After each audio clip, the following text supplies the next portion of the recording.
죽은 지 사흘 된 아버지의 손에서 온기가 느껴졌다. 아버지는 이미 돌아가셨는데 무슨 일이 일어난 걸까? 이 이야기가 궁금하시다면 구독, 좋아요, 댓글, 알림 설정을 눌러주세요. 여러분의 응원이 저에게 큰 힘이 됩니다. 자, 이제 이야기 속으로 들어가 봅니다. 장례식장 안의 공기는 기묘했다. 겨울 끝자락의 냉기가 벽을 타고 흐르는데도 그 방만은 미묘하게 따뜻했다. 마치 누군가 여전히 그곳에서 숨을 쉬는 듯했다. 박도윤은 낡은 검은 양복의 단추를 조여매며 아버지의 관 옆에 놓인 향로를 물끄러미 바라봤다.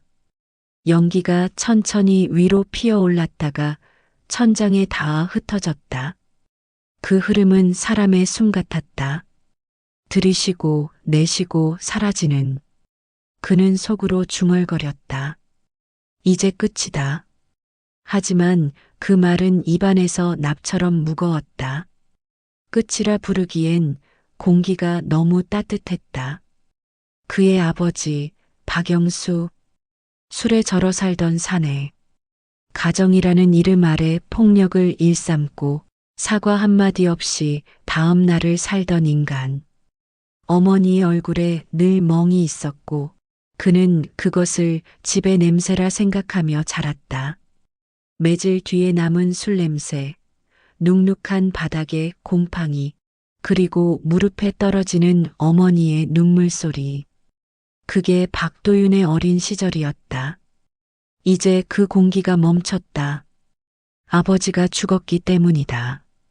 사망진단서엔 심근경색이라고 적혀 있었다. 새벽에 쓰러졌고 병원에 도착하기 전 이미 숨이 끊어졌다 했다. 의사는 고생 많으셨습니다. 라고 짧게 말했다. 그 말은 위로가 아니라 사건 종결보고 같았다.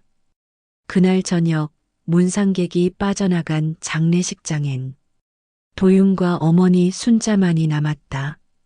서늘한 조명 아래 어머니는 손끝으로 관을 어루만지며 이제 끝났네라고 중얼거렸다. 그 말은 마치 주문 같았다. 그러나 도윤은 그 주문이 제대로 통하지 않을 거란 걸 어렴풋이 느꼈다. 밤이 깊었다. 향로의 불씨가 거의 꺼져갈 무렵 도윤은 홀로 아버지의 손을 닦았다.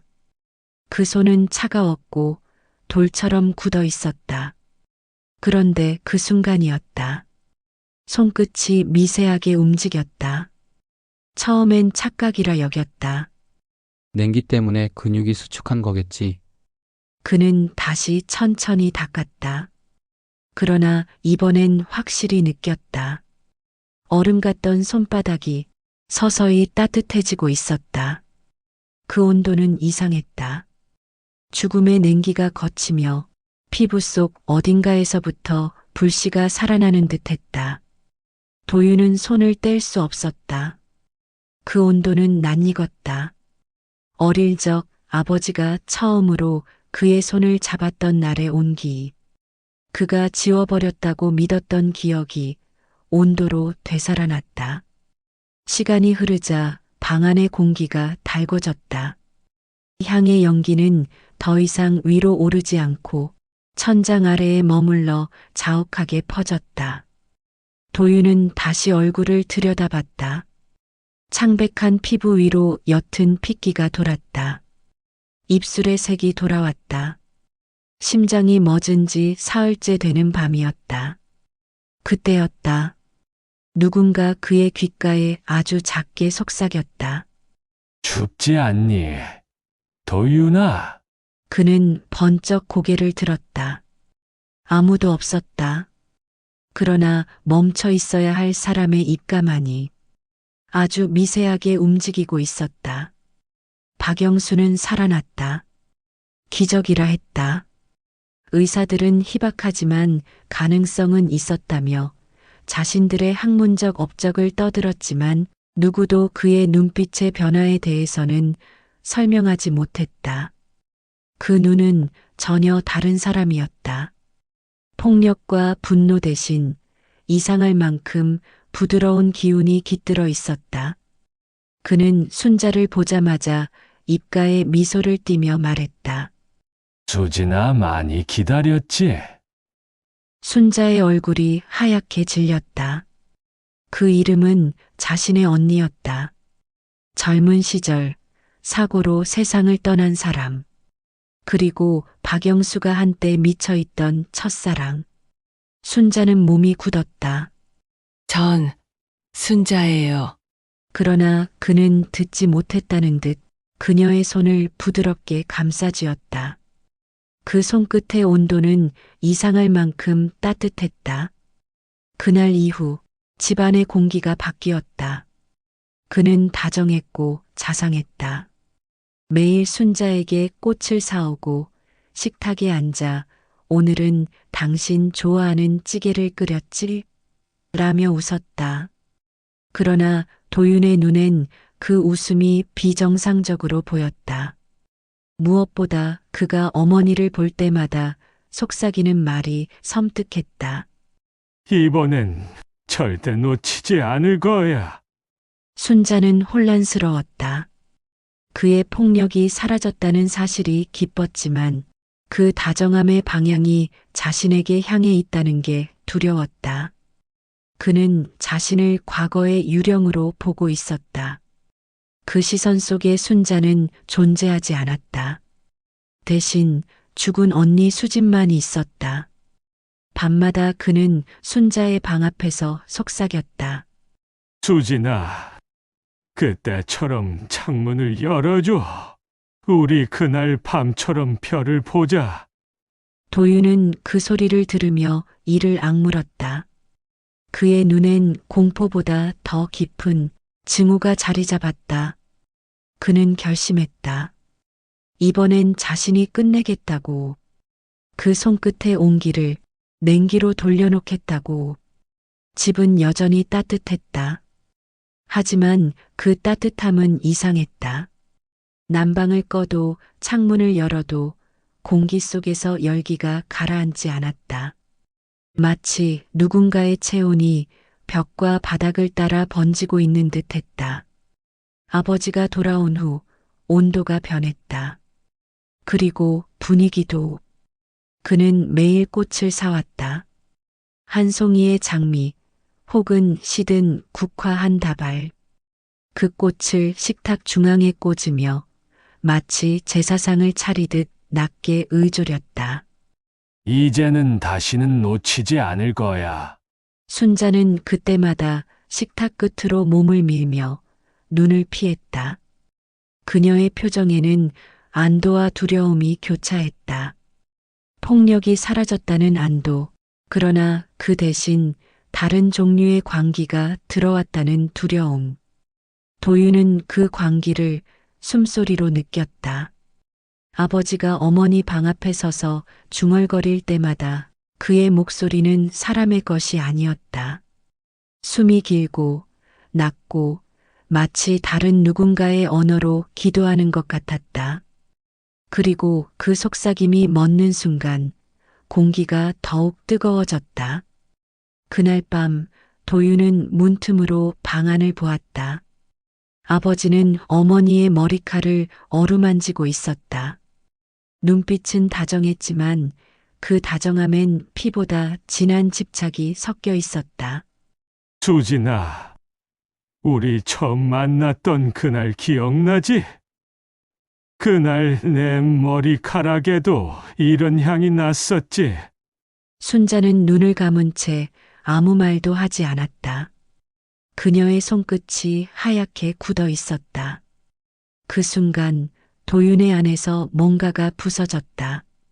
아버지가 죽었을 때 느꼈던 해방감은 한낱 착각이었고 지금 그는 살아있는 악몽과 마주하고 있었다. 그는 생각했다. 이건 아버지가 아니다. 저건 죽음이 흉내낸 인간이다. 이틀째 되는 밤 도윤은 아버지를 몰래 지켜봤다. 새벽 2시 그는 늘 집을 나섰다. 맨발에 슬리퍼를 신고 아무 말 없이 골목 끝으로 사라졌다. 그리고 정확히 30분 뒤 다시 돌아왔다. 그의 발자국엔 흙이 묻어 있었다. 그 흙은 이상하게 따뜻했다. 냄새는 묘하게 비릿했다.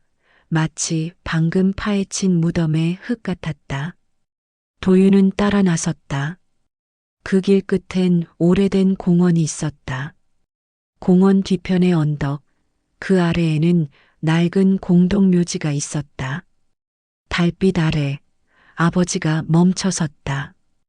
그리고 무덤 하나 앞에서 무릎을 꿇었다. 잡초가 무성한 묘비엔 이름이 희미하게 새겨져 있었다. 정수진. 1960년에서 1979년. 그는 묘비를 향해 속삭였다. 이제야 찾았어, 수진아. 이번엔 아무도 널 못 데려가. 그의 목소리가 떨렸다. 그 떨림은 슬픔이 아니라 광기였다. 그날 새벽 도윤은 결심했다. 이 집에 남아있는 온기를 끊겠다고, 죽은 자를 다시 죽이겠다고.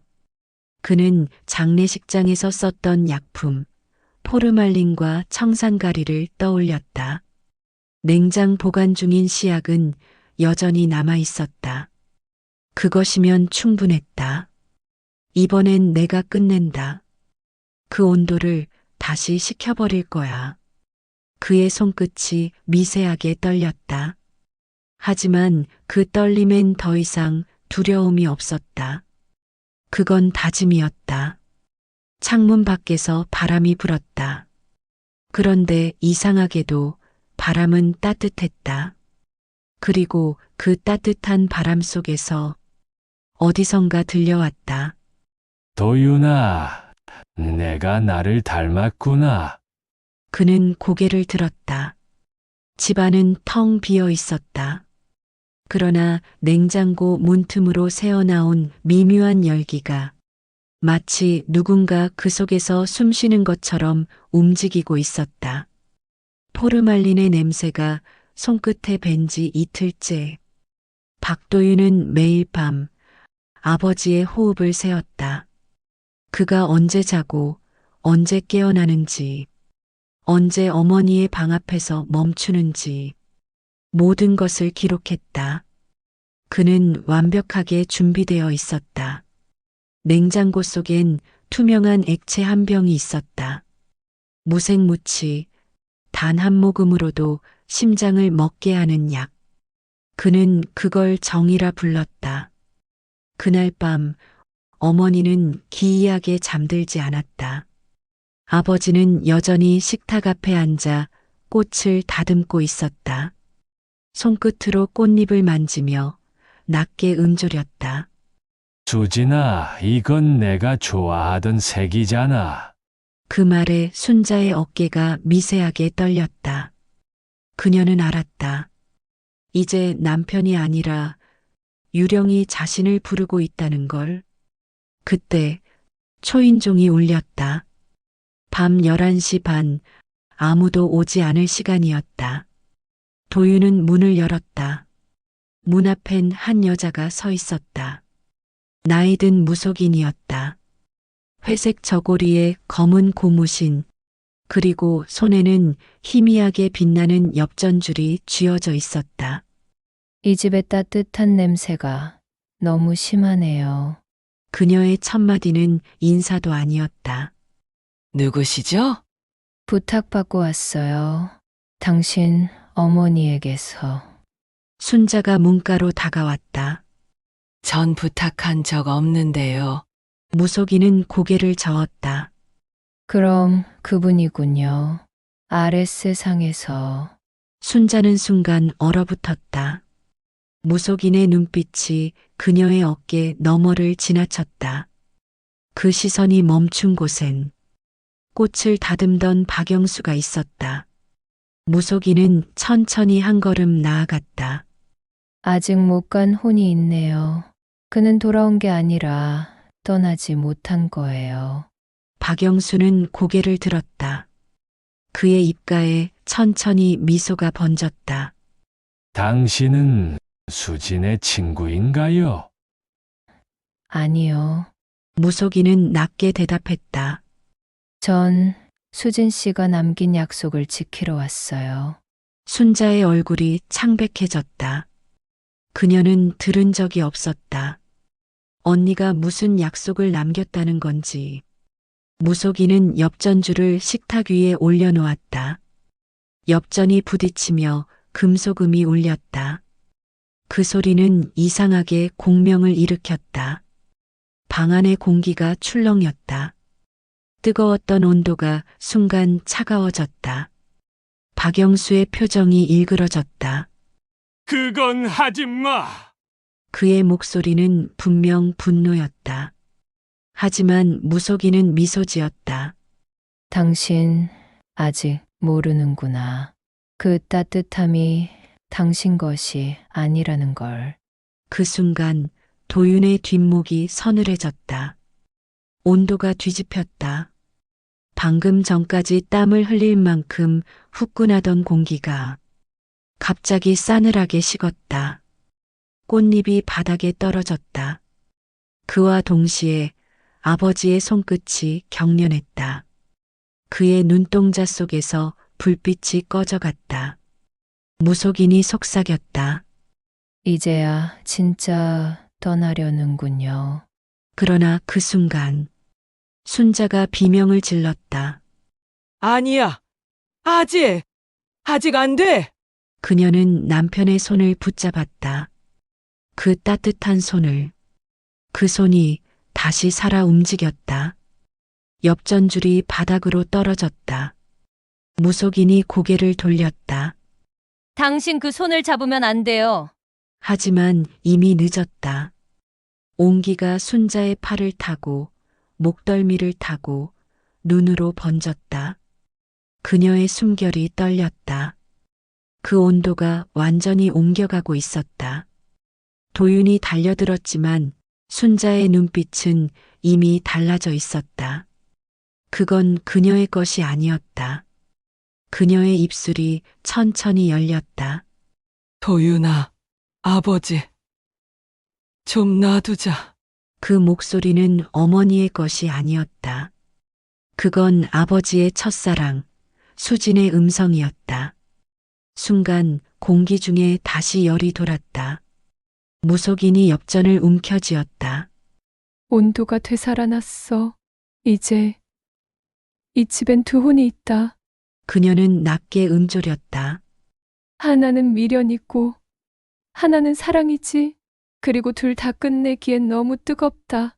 집안의 공기가 묘하게 달라진 건 그날 아침이었다. 식탁 위에는 국그릇이 2개, 젓가락은 3개가 놓여 있었다. 도윤이 말했다. 아버지, 어제도 둘이서 밥 드셨잖아요. 박영수는 웃었다. 그래도 가족인데 같이 먹어야지. 아버지랑 어머니, 그리고 우리 수진이. 순자의 숟가락이 멈췄다. 그 이름 좀 그만 부르세요. 그 사람은 제 언니예요. 언니, 전 순자예요. 당신이 수진이 죽은 날 저를 때렸던 거 기억 안 나요? 박영수의 웃음이 굳었다. 그런 일 없어. 난 그런 짓 안 해. 박영수는 어리둥절한 표정을 지었다. 무슨 소리야? 내가 수진인데 왜 자꾸 그런 소리 해? 도윤이 손으로 식탁을 쾅 내리쳤다. 그게 다 지워졌나 보죠. 당신이 엄마를 어떻게 때렸는지, 내가 몇 번이나 숨었는지. 박영수는 고개를 저었다. 내가 왜 그런 걸 하겠어? 난 수진만 사랑했어. 그녀가 돌아와 준 게 고마울 뿐이야. 그 말에 순자가 자리에서 일어났다. 당신 미쳤어요. 내가 언니로 보여요? 그래, 눈빛이 똑같잖아. 향기도. 향기 같은 소리 하지 마요. 내 손톱 밑엔 아직도 당신 피가 있어요. 짧은 침묵. 박영수의 얼굴이 서서히 굳었다. 눈빛 속의 부드러움이 사라지고 옛날의 차가운 그림자가 스며들었다. 그래도 이번엔 안 도망칠 거지? 뭐라고요? 그때처럼 창문 닫고 숨지 말고. 도윤이 아버지 쪽으로 다가가며 말했다. 그만해요. 더하면 경찰 부를 겁니다. 박영수는 피식 웃었다. 경찰, 내가 누구더라? 내 아버지지? 그의 목소리가 낮고 느리게 깔렸다. 가족끼리 싸운다고 경찰 부르면 되냐? 순자가 뒤로 물러서며 떨리는 목소리로 말했다. 도윤아, 이 사람 예전 그대로야. 도윤은 짧게 고개를 끄덕였다. 그날 밤 그는 결심했다. 이번엔 내가 먼저 끝낸다. 그날 새벽 거실에는 향이 꺼져 있었다. 벽에 걸린 아버지의 초상 사진이 거꾸로 매달려 있었다. 도윤은 책상 위에 녹음기를 올려두었다. 3월 9일 새벽 2시 41분. 대상 박영수. 상태 생존. 그는 손목에 묶은 붉은 끈을 만졌다. 무속인이 말했던 말이 떠올랐다. 이 끈은 사람과 사람 사이의 열을 묶는 거야. 누가 더 뜨거운가에 따라 한쪽이 타버리지. 그날 이후 무속인은 사라졌다. 하지만 도윤은 그 끈을 자르지 않았다. 오히려 조염했다. 방 안으로 들어갔다. 아버지는 침대에 앉아 있었다. 눈빛은 흐릿했지만 입가엔 또 미소가 걸려 있었다. 왔냐? 도윤아, 아직 기억 안 나요? 무슨 기여? 엄마가 왜 울었는지, 내가 왜 경찰 불렀는지. 그건 다 옛날 얘기야. 난 이제 달라. 아니요, 당신은 그대로예요. 다만 이름만 바꿨어요. 수진, 순자 이제는 그냥 착각 속에 사는 거죠. 박영수는 고개를 갸웃했다. 그래도 난 행복한데. 사랑하니까. 그 말에 도윤이 조용히 웃었다. 그래요. 그럼 사랑하는 사람 옆에서 죽는 것도 나쁘지 않겠네요. 그는 녹음기를 껐다. 손에 쥔 붉은 끈을 세게 당겼다. 아버지의 손목에 묶인 끈이 당겨지며 피가 맥처럼 뛰었다. 도윤아, 그건 놔. 아니요, 이제 그만해야죠. 끈이 더 조여졌다. 아버지의 손끝이 파랗게 변했다. 이건 복수가 아니에요. 그의 목소리는 낮았다. 그냥 온도를 원래대로 돌려놓는 거예요. 박영수가 발버둥쳤다. 도윤아, 아버지야. 그 말 한 번이라도 진심이었던 적이 있어요? 끈이 퍽 소리를 내며 끊어졌다. 동시에 방 안의 온도가 급격히 떨어졌다. 숨이 하얗게 피어올랐다. 아버지의 시선이 멍해졌다. 수진. 그가 마지막으로 내뱉은 이름이었다. 도윤은 그 자리에 주저앉았다. 이제야 식었네. 그리고 눈을 감았다. 방 안의 공기가 죽은 사람의 냄새로 가득했다. 그날 이후 박영수의 시신은 다시 장례식장으로 옮겨졌다. 의사들은 이유를 설명하지 못했다. 죽었다가 살아난 사람의 심장이 이번엔 정상적으로 멎었다고만 했다. 그러나 도윤은 알았다. 이번엔 진짜 끝났다는 걸. 아니, 그렇게 믿고 싶었다. 그는 그날 밤 장례식장 구석의 조문객용 소파에 앉아 있었다. 손에 남은 붉은 자국이 따가웠다. 끈은 사라졌지만 손끝은 여전히 따뜻했다. 죽은 사람의 체온이 남아있다는 건 말이 안 됐다. 그런데도 그 온기는 계속 피어올랐다. 아직도 식질 않네. 그가 낮게 중얼거렸다. 그때였다. 문 쪽에서 천천히 걸어 들어오는 그림자 하나. 검은 치마 저고리 차림의 노년 여인이었다. 낯이 익었다. 그는 기억 속에서 천천히 이름을 떠올렸다. 무속인? 여인은 고개를 끄덕였다. 그날 말했지.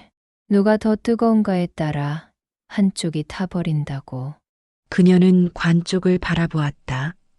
근데 내가 아니라 그 사람이 탔구나. 도윤이 고개를 저었다. 그 사람은 죽었어요. 2번이나. 죽은 게 아니야. 그녀의 목소리가 낮고 깊었다. 그 사람은 내 어머니의 기억 속에서 아직 살아있지. 그 말에 도윤은 얼굴을 굳혔다. 무슨 뜻이에요? 너의 어머니 순자 말이다. 그 사람이 그 남자를 떠난 적이 없었어. 그럴 리가 없어요. 엄마는 늘 피해자였어요. 무속인은 조용히 웃었다. 피해자는 때로 가해자보다 더 깊은 열을 품지. 그 여자는 그 사람의 첫사랑이었어. 뭐라고요? 수진이 아니라 순자였다고. 순간 머릿속이 하얗게 비었다. 그는 웃음이 터졌다. 그럼 지금까지 그 남자는 죽기 전까지 착각한 게 아니라 믿은 거야. 자신이 사랑한 여자가 여전히 곁에 있다고. 그래서 기억이 그 부분만 남은 거군요. 응. 폭력은 사라지고 사랑만 남았지. 그게 사람을 미치게 만드는 불이야. 그 불이 식지 않으면 영혼은 떠나지 못해. 도윤은 관 앞으로 다가갔다. 뚜껑 위에 손을 얹었다. 차가워야 할 나무가 미묘하게 따뜻했다. 피부 속 어딘가에서 여전히 심장이 뛰는 듯했다. 그때 뒤에서 어머니의 목소리가 들렸다. 도윤아, 그녀는 검은 치마에 흰 셔츠를 입고 있었다. 눈 밑엔 어두운 그림자가 번져 있었다. 그 사람, 나 때문에 그렇게 된 거야. 무슨 말이에요? 내가 수진인 척했어. 그 사람이 처음 날 봤을 때 수진이냐고 묻더라. 그때 그냥 고개를 끄덕였어. 그 순간 나도 모르게 너무 그리웠거든. 그 사람을? 아니, 사랑받는 내가 그리웠던 거야. 그녀는 고개를 숙였다.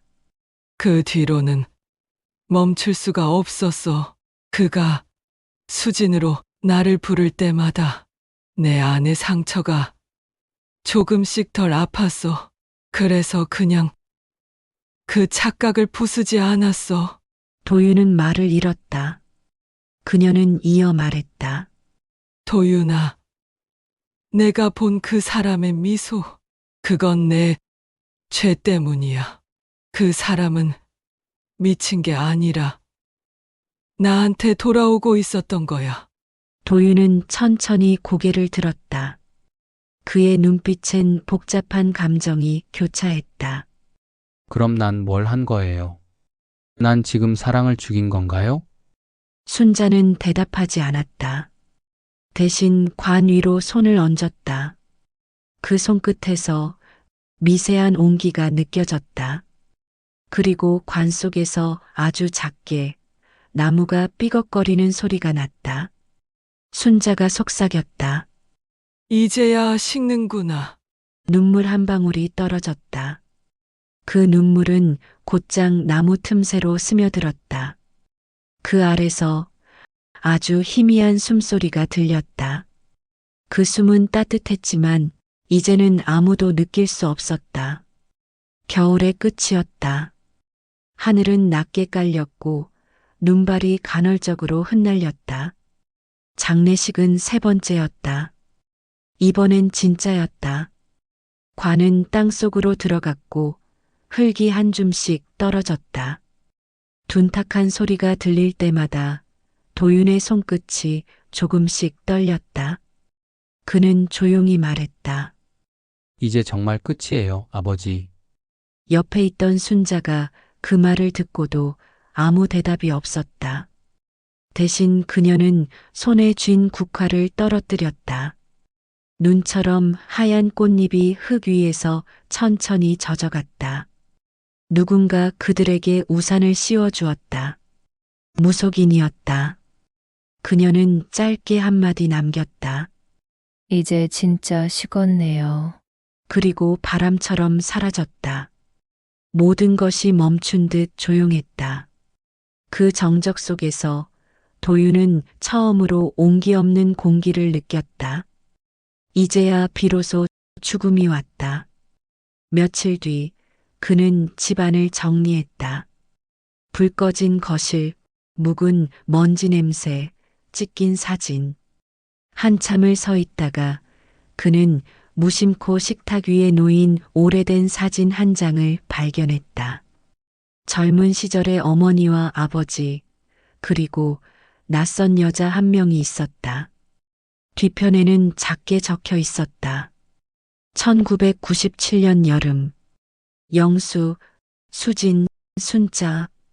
사진 속 세 사람은 나란히 웃고 있었다. 그 웃음이 이상하게 닮아 있었다. 사랑과 질투와 후회의 얼굴이었다. 도윤은 그 사진을 천천히 찢어버렸다. 그리고 불을 붙였다. 불길은 빠르게 타올랐다. 사진이 구겨지며 말려들었다.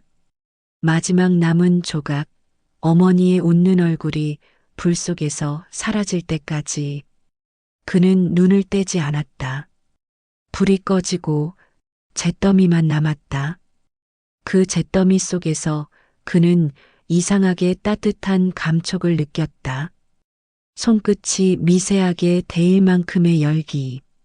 그는 손을 움켜쥐었다. 그 열은 금세 식었지만 완전히 사라지진 않았다. 그는 미소를 지었다. 그래요. 이제 됐어요. 그날 밤 그는 오랜만에 깊이 잠들었다. 꿈속에서 누군가의 손이 그의 손을 잡았다. 그 손은 따뜻했지만 무겁지 않았다. 이제는 떠날 준비가 된 사람의 온기였다. 아침이 되자 창문 틈 사이로 부드러운 햇살이 들어왔다. 그 빛이 손등에 닿자 그는 잠결에 웃었다. 그리고 아주 작게 중얼거렸다. 식지 않았네 아직은. 그의 손끝에서 아주 희미한 온기가 맥박처럼 뛰었다. 마치 누군가가 마지막 인사를 남기는 듯 했다.